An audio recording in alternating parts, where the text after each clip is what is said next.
name is Ernestine Johnson. I'm an actress, a poet, a business owner, and a partner in the first ever Black-owned SEC-regulated real estate crowdfund. I am very, very extremely pro-women, and I'm particularly pro-Black women. And I wrote that piece, and it's not down to anybody else because I love all people, but I wrote that piece for Black women to put our crowns back on. And when I say crown, I mean confidence, resilience, optimism, willpower, and non-negotiables. And we can talk about the royal wedding all day and talk about how we got a seat in the royal house, but we've been royal. We come from a lineage of royalty. We come from Hatshepsut, Nito Chris, with the Michelle Obamas, the Septima Poinsett Clark, the Fannie Lou Hamers, the uniquely Nias. We come from royalty. And when I say for us to put our crown back on, Black women, I specifically speak to you because, like Malcolm X said, the most neglected person in America is the Black woman. The most disrespected person in America is the Black woman. So I speak for us to put our crowns back on, C being confidence. I looked up the definition of confidence, and it said, the certainty and assurance of what you believe to be true. And a lot of the times, we don't walk in our confidence because we don't believe what we know to be true. We don't believe in ourselves. We aren't certain in ourselves. We aren't assured in ourselves. So when you walk into that certainty, that's when you start molding the crown. That's when you start molding the C for confidence. I'm going to tell you a short story. I'm a track star. I ran track in college, 3-time city championship, all-state, state of California. Went on to run track for the University of Nevada, Las Vegas. And there was a teammate I had in high school, Marina Santana. I'll never forget. Marina, if you're watching, love you to death till this day. Marina Santana, I never forget. We ran the same event, and she would always beat me. She was the fastest on the team in that event, and I allowed her to always beat me because in my mind, she was the fastest. She was the fastest before I got there. Her name was on all the plaques. Her name was on the wall. So in my mind, I thought she was supposed to be there. I didn't have the certainty and the assurance in my gifts, my God-ordained gift that God gave me. So one day, I used to always stay behind her in practice, right over her shoulder, never past her. Could I possibly pass her? Maybe, but I didn't believe that I could. So I stayed right behind her. And one day I said, God, why am I staying behind this girl? I'm ready to walk in my confidence. I'm ready to walk in what you ordained for me. I'm ready to walk in I'm anointed. You gave me this gift and I'm ready to walk in it. So I'm ready to finally believe and be certain and be assured that I can beat her. So one day, I'm behind her in this really big meet. And I said, I'm passing her. And I passed her. And I broke the school record. And I said, that's walking in your confidence. That's putting your crown on. Crown, the R is for resilience. I looked up the definition of resilience. It says to be able to bounce back when you are bended, when you are stretched, when you are condensed.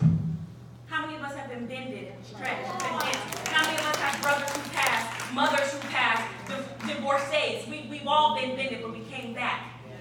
And you have to believe that no matter how far you fall, that you can get back up. That's the resilience. And I don't know anybody in the world more resilient than a Black woman.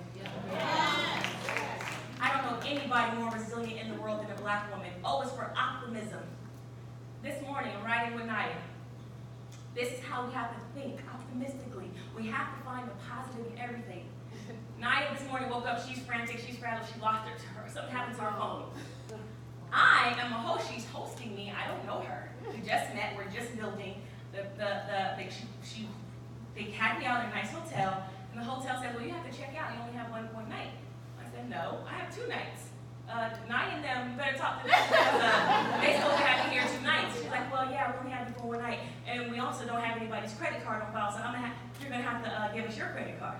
And I'm calling her like, we need to talk. What's going on here? Her phone's off. Her phone's broke. She has to take her phone to an Apple store or wherever. And I could have been frantic and said, I'm not doing this. I'm not doing this event. I'm not being treated right. Yada, yada, yada. I could have got my feelings about it. But what happened was, Naya came. She came to pick me up. She apologized for her phone not being available to her phone. But I had to look optimistically and say, wow, these unfortunate events that happened today brought Naya and I closer. We built it. I felt like I gained a new sister today. We were in the car and we got deep and we talked, and she was talking about her phone and I was talking about the hotel, but it brought us closer. So we have to think optimistically. So we can have that C.R.O. We build in that crown. We're going to get to the W, the willpower. You have to have a burning desire for what it is that you want in your life. And it's something that's so small, like the Queen said about what you eat. Some of us say we want to be skinny. Some of us say we want to be fit. And a lot of us don't get what we want because we aren't willing to do what we never did before to do it, to get it. And that is called willpower.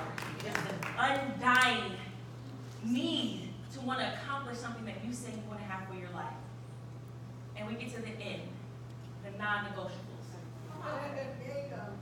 What boundaries are you willing to set? We're talking about setting the tone today. We have to set the tone for ourselves, for our relationships with others, our relationship with men, our relationship with other women. What boundaries are you willing to set?